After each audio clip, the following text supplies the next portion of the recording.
ಪ್ರಯಾಣಿಕರಿಗೆ big shock. Petrol ಮತ್ತು diesel ಬೆಲೆ ಏರಿಕೆ ಈಗ ಬಸ್ ದರ ಏರಿಕೆಯ ಬಿಸಿ ತಟ್ಟುವ ಆಯಾಮ ಕಂಡುಕೊಳ್ತಾ ಇದೆ.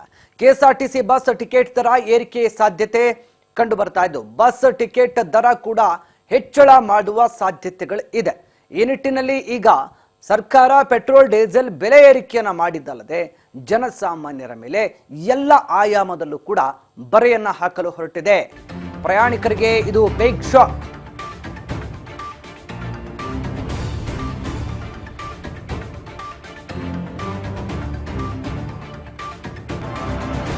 ಪೆಟ್ರೋಲ್ ಡೀಸೆಲ್ ಬೆಲೆ ಏರಿಕೆ ಈಗ ದೊಡ್ಡ ಮಟ್ಟದಲ್ಲಿ ಕಂಡು ಬರ್ತಾ ಇದೆ. ಕೆಎಸ್ಆರ್ಟಿಸಿ ಬಸ್ ಟಿಕೆಟ್ ದರ ಏರಿಕೆ ಕೂಡ ಸಾಧ್ಯತೆ ಇದೆ. ಇದರಿಂದ ಬಸ್ನ ಟಿಕೆಟ್ ದರ ಹೆಚ್ಚಳ ಮಾಡುವ ಸಾಧ್ಯತೆಗಳಿದೆ.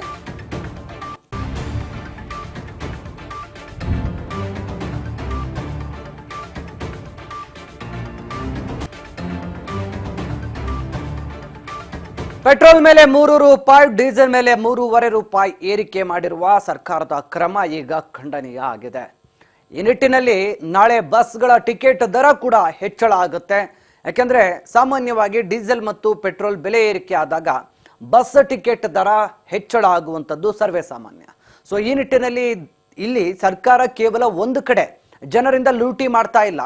ಬೆಲೆ ಏರಿಕೆಯಿಂದ, ಪೆಟ್ರೋಲ್ ಡೀಸೆಲ್ ಇಂಧನ ಬೆಲೆ ಏರಿಕೆಯಿಂದ ಎಲ್ಲ ಕ್ಷೇತ್ರದಲ್ಲೂ ಕೂಡ ಇದರ ಪ್ರಭಾವ ಬೀರುತ್ತೆ. ಸರ್ಕಾರಕ್ಕೆ ಸಾರಿಗೆ ಇಲಾಖೆಯಿಂದ ದರ ಹೆಚ್ಚಳದ ಪ್ರಸ್ತಾವನೆ ಸಲ್ಲಿಕೆ ಆಗಿತ್ತು. ಬಸ್ ದರ 10% ರಿಂದ 15% ಹೆಚ್ಚಳ ಸಾಧ್ಯತೆ. 20% ರಿಂದ 25% ಟಿಕೆಟ್ ದರ ಹೆಚ್ಚಳಕ್ಕೆ ಪ್ರಸ್ತಾವನೆ.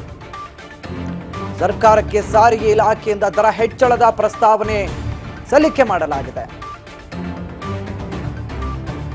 10% ರಿಂದ 15%, 25% ರಿಂದ 25% ಟಿಕೆಟ್ ದರ ಹೆಚ್ಚಳಕ್ಕೆ ಪ್ರಸ್ತಾವನೆ ಸಲ್ಲಿಕೆ ಆಗಿದೆ.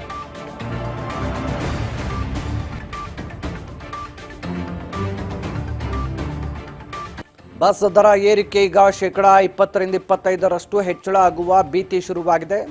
ಸರ್ಕಾರಕ್ಕೆ ಸಾರಿಗೆ ಇಲಾಖೆಯಿಂದ ದರ ಹೆಚ್ಚಳದ ಪ್ರಸ್ತಾವನೆ ಸಲ್ಲಿಕೆ ಆಗುತ್ತೆ. ಸೊ ಈ ನಿಟ್ಟಿನಲ್ಲಿ ಮತ್ತೆ ಜನಸಾಮಾನ್ಯರಿಗೆ ಸ್ವಂತ ವೆಹಿಕಲಲ್ಲೂ ಓಡಾಡೋದು ಕಷ್ಟ ಮತ್ತು ಸರ್ಕಾರಿ ಸಾರ್ವಜನಿಕ ವೆಹಿಕಲಲ್ಲೂ ಓಡಾಡೋದು ಕಷ್ಟ. ಎಲ್ಲದರಿಂದ ಕೂಡ ಈಗ ಜನಸಾಮಾನ್ಯರಿಗೆ ಈ ಬೆಲೆ ಏರಿಕೆಯ ಬಿಸಿ ತಟ್ಟುವಂಥದ್ದು. ಈಗಾಗಲೇ ಪೆಟ್ರೋಲ್ ಮತ್ತು ಡೀಸೆಲ್ಗೆ ಬೆಲೆ ಏರಿಕೆಯ ಆದೇಶ ಸರ್ಕಾರ ಹೊರಡಿಸಿದೆ.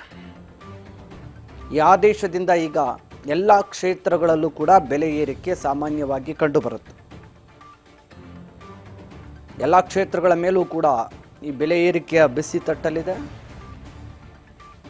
ಬಸ್ಗಳಾಗಿರ್ಬೋದು, ಖಾಸಗಿ ಟ್ರಾನ್ಸ್ಪೋರ್ಟೇಷನ್ ಆಗಿರ್ಬೋದು, ಎಲ್ಲವೂ ಕೂಡ ಈಗ ಬೆಲೆ ಹೆಚ್ಚಳ ಆಗುತ್ತೆ. ಸ್ವಂತ ಗಾಡಿ ಹಾಕ್ಕೊಂಡು ಓಡಾಡೋರ್ಗೂ ಬರ್ರೆ ಬೀಳುತ್ತೆ. ಸಾರ್ವಜನಿಕ ಕ್ಷೇತ್ರದಲ್ಲಿ ಸರ್ಕಾರಿ ಬಸ್ಗಳನ್ನು ಬಳಸಿ ಓಡಾಡೋಣ ಅನ್ನೋರ್ಗೂ ಕೂಡ ಹೊರೆ ಬೀಳುತ್ತೆ. ಅದರ ಜೊತೆಗೆ ಪ್ರೈವೇಟ್ ವೆಹಿಕಲ್ಗಳನ್ನು ಬುಕ್ ಮಾಡಿಕೊಂಡು ಓಡಾಡೋಣ ಅಂದರೂ ಕೂಡ ಅಲ್ಲೂ ಕೂಡ ಬಾಡಿಗೆ ಹೆಚ್ಚಾಗುತ್ತೆ.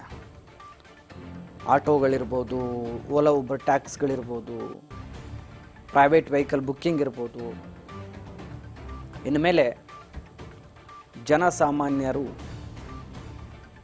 ಮನೆಯಿಂದ ಹೊರಗೆ ಹೋಗಬೇಕು ಅಂತಂದರೆ ಬೈಕೋ, ಕಾರೋ, ಬಸ್ಸೋ ನಂಬ್ಕೊಂಡು ಹೋದರೆ ಜೋಬಲ್ಲಿ ದುಡ್ಡಿರಬೇಕು. ಅದು ಅಧಿಕ ಪ್ರಮಾಣದ ದುಡ್ಡಿರಬೇಕು. ಅಲ್ಪ ಸ್ವಲ್ಪ ದುಡ್ಡಿದ್ರೆ ಏನು ನಡೆಯೋದಿಲ್ಲ. ಆ ರೀತಿಯ ಪರಿಸ್ಥಿತಿ ನಿರ್ಮಾಣ ಆಗ್ತಾ ಇದೆ ಬೆಲೆ ಏರಿಕೆಯಿಂದ. ಸರ್ಕಾರ ಒಂದು ಕಡೆ ಫ್ರೀ ಕೊಡ್ತೀವಿ ಅಂತಾರೆ, ಮತ್ತೊಂದು ಕಡೆ ಜನಸಾಮಾನ್ಯರ ಮೇಲೆ ಬರೆಗಳನ್ನು ಹಾಕ್ತಾ ಇದ್ದಾರೆ. ಯಾವುದು ಫ್ರೀ ಕೊಡ್ತಾ ಇದ್ದಾರೆ, ಯಾವುದು ಕಿತ್ಕೋತಾ ಇದ್ದಾರೆ ಅಂತ ನಮಗೆ ಅರ್ಥ ಆಗದೆ ಇರೋ ರೀತಿ ಸಾರ್ವಜನಿಕರ ಸುಲಿಗೆಗೆ ನಿಂತಿದೆ ಸರ್ಕಾರ. ಬಸ್ ದರ ಏರಿಕೆಯಿಂದ ಎಲ್ಲ ಕ್ಷೇತ್ರಗಳಲ್ಲೂ ಕೂಡ ಇದು ಎಫೆಕ್ಟ್ ಅನ್ನ ಬೀರುತ್ತೆ. ಹೋಟೆಲ್ ಇರ್ಬೋದು, ವ್ಯಾಪಾರ ವಹಿವಾಟು ಇರ್ಬೋದು, ಆಟೋ ರಿಕ್ಷಾದಲ್ಲೂ ಓಡಾಡೋರ್ಗಿರ್ಬೋದು, ಪ್ರೈವೇಟ್ ಕಾರ್ಗಳನ್ನು ಬುಕ್ಕಿಂಗ್ ಮಾಡ್ಕೊಂಡು ಓಡಾಡೋರ್ಗಿರ್ಬೋದು, ಬಸ್ಗಳಲ್ಲಿ ಓಡಾಡೋರ್ಗಿರ್ಬೋದು, ಎಲ್ಲರ ಮೇಲೂ ಕೂಡ ಬರೆ ಬೀಳುವಂಥದ್ದು. ಒಂದೇ ಸಮನೆ ರಾಜ್ಯ ಸರ್ಕಾರದಿಂದ ₹3 ಪೆಟ್ರೋಲ್, ₹3.5 ಡೀಸೆಲ್. ನಾಳೆ ಕೇಂದ್ರ ಏನಾದರೂ ಅಂತಾರಾಷ್ಟ್ರೀಯ ತೈಲ ಬೆಲೆ ಮಾರುಕಟ್ಟೆ ಏನಾದರೂ ಏರುಪೇರಾದರೆ ಅಲ್ಲೂ ಹೆಚ್ಚು ಕಡಿಮೆ ಆಗುತ್ತೆ. ಆವಾಗಲೂ ಮತ್ತೆ ಜನಸಾಮಾನ್ಯರಿಗೆ ಹೊರೆ ಬೀಳುತ್ತೆ.